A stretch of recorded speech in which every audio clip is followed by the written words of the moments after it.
Bees may be very determined and sting like, well, a bee, but they might soon be gone for good, and you wouldn't be happy about it. One thing that might save them from a massive die-off is an elixir derived from mushrooms. It's not just about that sweet, sweet honey. Bees are the world's most important crop pollinators.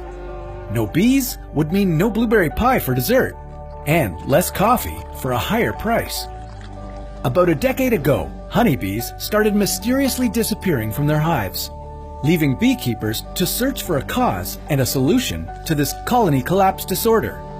And finally, a cure seems to have come from a place where no one was expecting. What is killing honeybees in the first place? And what do mushrooms have to do with their survival?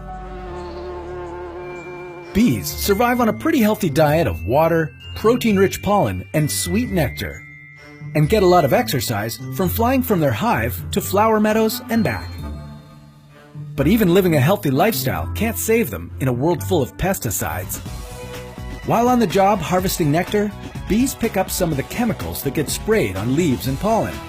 If these chemicals don't kill them immediately, the worker bees bring the pesticide back to the hive, where the chemical slowly wipes out the colony.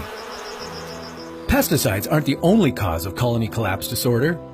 Rising temperatures and a loss of habitat both contribute to this die-off.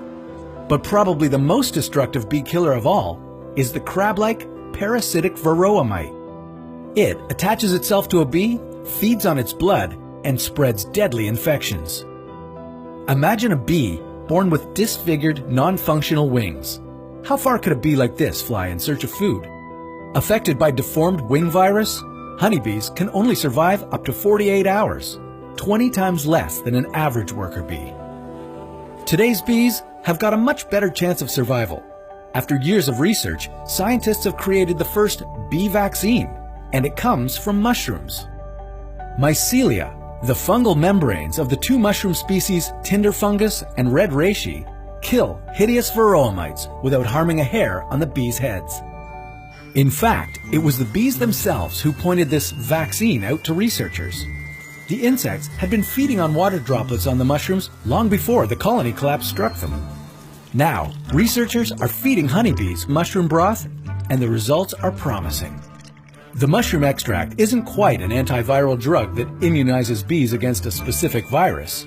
It's more like an immunity booster for bees, but it seems to do the trick. Hopefully, beekeepers are providing free mushroom soup to their employees. Bees are one of the most important insects on the planet. They make thousands of tons of honey, pollinate countless acres of our crops, and they can be cured by mushrooms. That's why they're crazy creatures.